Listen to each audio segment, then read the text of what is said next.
আসসালামু আলাইকুম ওয়া রাহমাতুল্লাহি ওয়া বারাকাতুহু।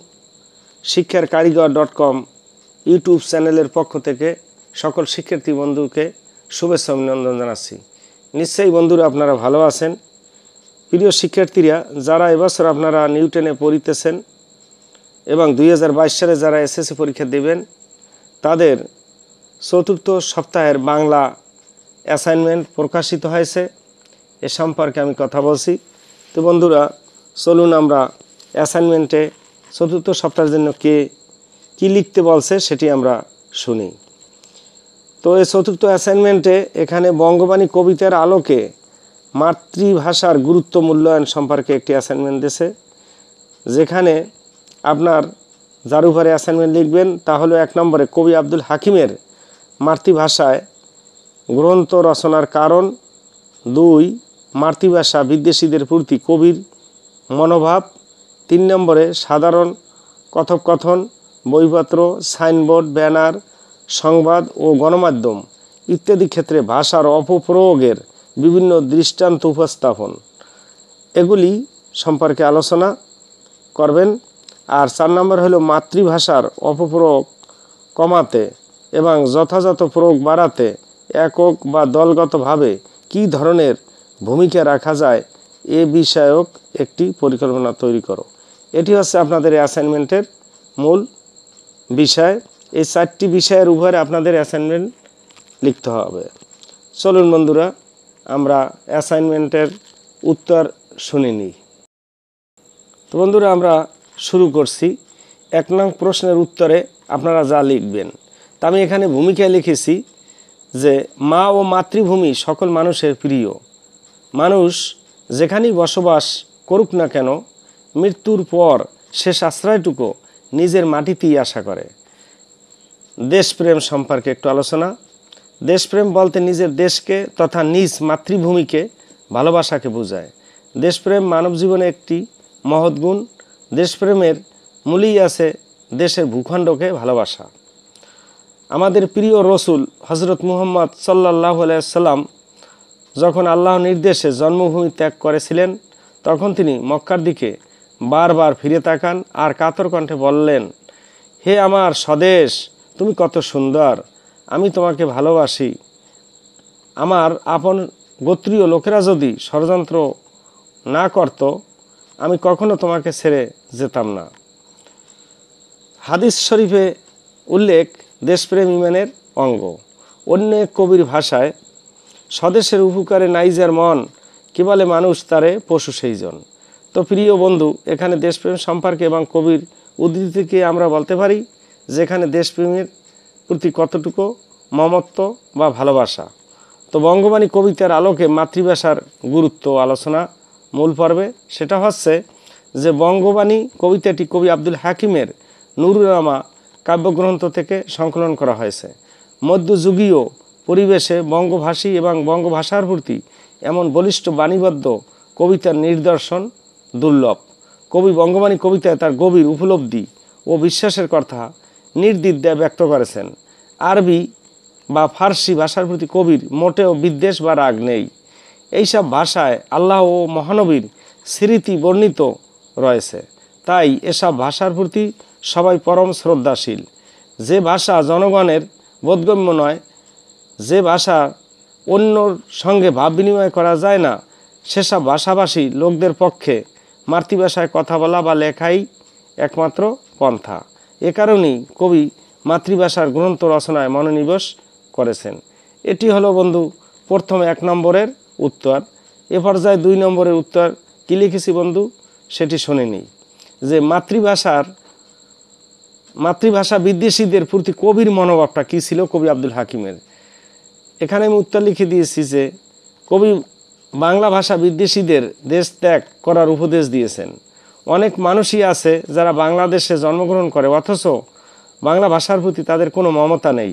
এদের বংশ পরিচয় সম্পর্কে কবির মনে সন্দেহ জাগে।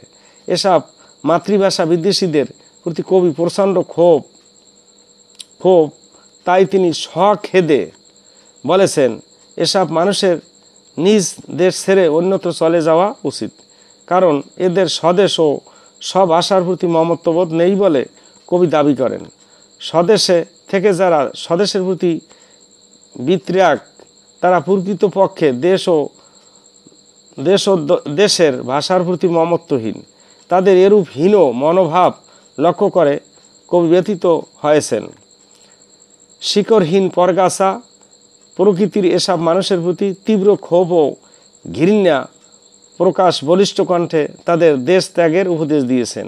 অন্য ভাষায় তিনি বলছেন, যারা মাতৃভূমিতে জন্মগ্রহণ করে, মাতৃভাষাকে এবং মাতৃভূমিকে ভালোবাসে না, তারা তাদের জন্ম পরিচয়ের সম্পর্ক কবি সন্দিহান, অর্থাৎ তাকে জারজ বলে তিনি এই বঙ্গবাণী কবিতায় প্রকাশ করেছেন এবং ক্ষোভ প্রকাশ করছেন। তাকে দেশে না থাকার জন্য তিনি উপদেশ দিয়েছেন। এটি হলো আমাদের 2 নম্বরের উত্তর শেষ। 3 নম্বরের উত্তর লিখেছি সেটা হচ্ছে, কবির ভাষায় মা ও মাতৃভূমি স্বর্গের চেয়েও শ্রেষ্ঠ। মাতৃভাষা একটি স্বর্গের উপহার বা দান। কোরআন শরীফ থেকে আমরা জানতে পাই যে মহান করুণাময় জাতি ধর্ম বর্ণকে একটি মাতৃভাষা প্রদান করেছেন। মাতৃভাষা এতই গুরুত্বপূর্ণ যে একটি দেশের জনগণ মাতৃভাষার মাধ্যমে তাদের চিন্তা ভাবনা আবেগ অনুভূতি প্রভৃতি স্পষ্টভাবে প্রকাশ করে থাকে।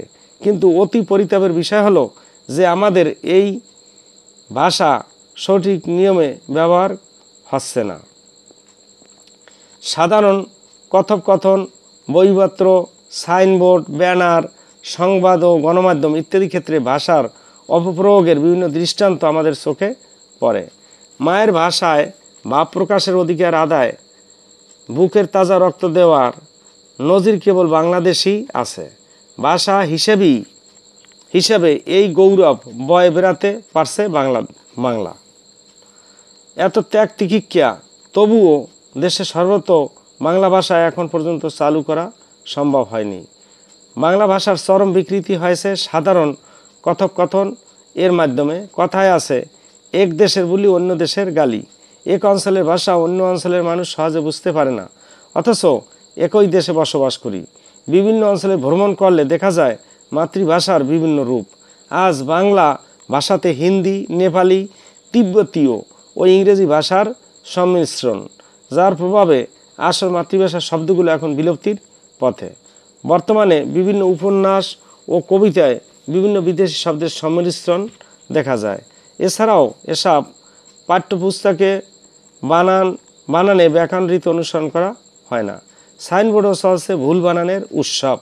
দেশের চারিদিকে ছড়ানো বিভিন্ন ফ্লাইওভারের দিক নির্দেশক সাইনবোর্ডগুলো এমনভাবে ভুল বানানে দাঁড়িয়েছে যা দেখে অবাক হওয়ার সঙ্গে লজ্জাও পেতে হয়। চারিদিকই ভুল বানানের ছড়াছড়ি। ব্যানারে বাংলা ভাষার ব্যবহার দেখলে চোখ কপালে ওঠার মতন। যারা ব্যানার লেখেন তারা না জানে বাংলা ভাষার ব্যাকরণ রীতি, না জানে ভাষার সঠিক অর্থ। প্রতিদিন সকালবেলা রাস্তায় বের হলে বিভিন্ন স্থানে ঝুলিয়ে থাকা বিভিন্ন রঙের ব্যানার দেখতে পাই। এই ব্যানারের ভাষার বানান দেখলে মনে হয় না যে এগুলো বাংলা ভাষার শব্দ।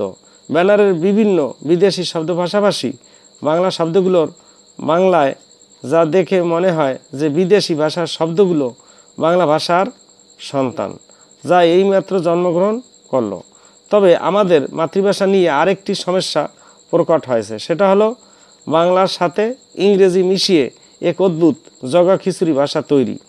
এছাড়াও ইংরেজি শব্দগুলো এখন বাংলা শব্দ পরিণত হয়েছে, যেমন mobile phone, FM radio, television ইত্যাদি। আমাদের দেশে বেসরকারি বিশ্ববিদ্যালয়ের মধ্যে হাতে গোনা কয়েকটির নাম বাংলায়, বাকিগুলো ইংরেজিতে। এই নামগুলো দেখে বোঝার উপায় নাই যে এগুলো আমাদের দেশের বিশ্ববিদ্যালয়। এছাড়াও বাংলা ভাষার অপব্যবহার বিভিন্ন সাহিত্য, চলচ্চিত্রে, নাটকে, গানে, সংবাদপত্রে দেখা যায়। তো বন্ধুরা, আমরা 3 নং প্রশ্নের উত্তর বলে দিলাম। এ পর্যায়ে 4 নম্বর যে প্রশ্ন, সেটির উত্তর আমি বলে দিচ্ছি যে ভাষাকে বাঁচাতে হলে, ভাষা মর্যাদা অধিকারকে সমুন্নত রাখতে গেলে সর্বাগ্রে প্রয়োজন ভাষা পরিকল্পনা, আর এর সঙ্গে অনিবার্যভাবে যুক্ত হয়ে পড়ে সামাজিক ভাষিক অবস্থিতিবোধ। ভাষার ঐতিহাসিক মর্যাদা রক্ষা ছাড়া জাতীয় সামূহিক উন্নয়ন বাধাগ্রস্ত হয়। যে ভাষা নূতন অর্থ প্রদান করতে সক্ষম, যে ভাষা মানুষের বাসনাকে ধারণ করে, যে ভাষা নূতন জাগা ও প্রজ্ঞাকে প্রকাশ করে, চিন্তা ও যাপনকে মিলাতে পারে, সে ভাষার লালন প্রাসঙ্গিক। ভাষা জাতীয়তা এবং রাষ্ট্র কীভাবে পরস্পর অম্বিত হয়ে একটি অনিবার্য পরিণতির দিকে ধাবিত হয়। অন্যদিকে অফিস আদালতে কর্মক্ষেত্রে ব্যবহারিক বাংলা ভাষার শুদ্ধ প্রয়োগ নিশ্চিত করার জন্য দরকার সরকারি আগ্রহ উদ্যোগ। সরকারি বেসরকারি ব্যবসা প্রতিষ্ঠানে পণ্যের বিজ্ঞাপনে ভাষা প্রয়োগের ক্ষেত্রে অসচেতনতা বা ইচ্ছে করে ভাষার অপপ্রয়োগ এর প্রবণতা পরিহার করতে হবে।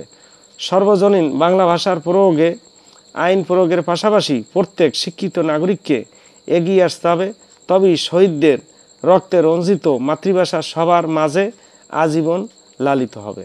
প্রিয় বন্ধুরা, আমি এখানেই আমার এই চতুর্থ অ্যাসাইনমেন্টের পড়া শেষ করলাম। আমি আশা করি বন্ধুরা আমার এই পড়াটি অনেক কষ্ট পরিশ্রমের মাধ্যমে আপনাদের নোট করে অ্যাসাইনমেন্ট তৈরি করছি। আপনারা খাতায় লিখলে নিশ্চয়ই যেখানে খাতাটি জমা দেবেন সেই শিক্ষক স্যার তোমাদের পূর্ণ নাম্বার দেবেন, এতটুকু আমি একজন শিক্ষক হিসাবে বিশ্বাস করি। তো যাই হোক, আমার এই লেখাটি যদি আপনাদের পছন্দ হয় বা লেখার মান যদি সত্যি ভালো লাগে তো অবশ্যই আমার এই চ্যানেলটিকে সাবস্ক্রাইব করবেন এবং অপরাপর বন্ধুদেরকে সাবস্ক্রাইব করার জন্য উৎসাহিত করবেন এবং আমার এই পড়াটি শেয়ার করে তাদের উপকারার্থে কাজ করবেন। ধন্যবাদ জানাতে আমি মোহাম্মদ খলিলুর রহমান, সিনিয়র শিক্ষক, এ ওয়াহেদ বালিকা মাধ্যমিক বিদ্যালয়, রূপাতলী, বরিশাল। আসসালামু আলাইকুম ওয়া রাহমাতুল্লাহ।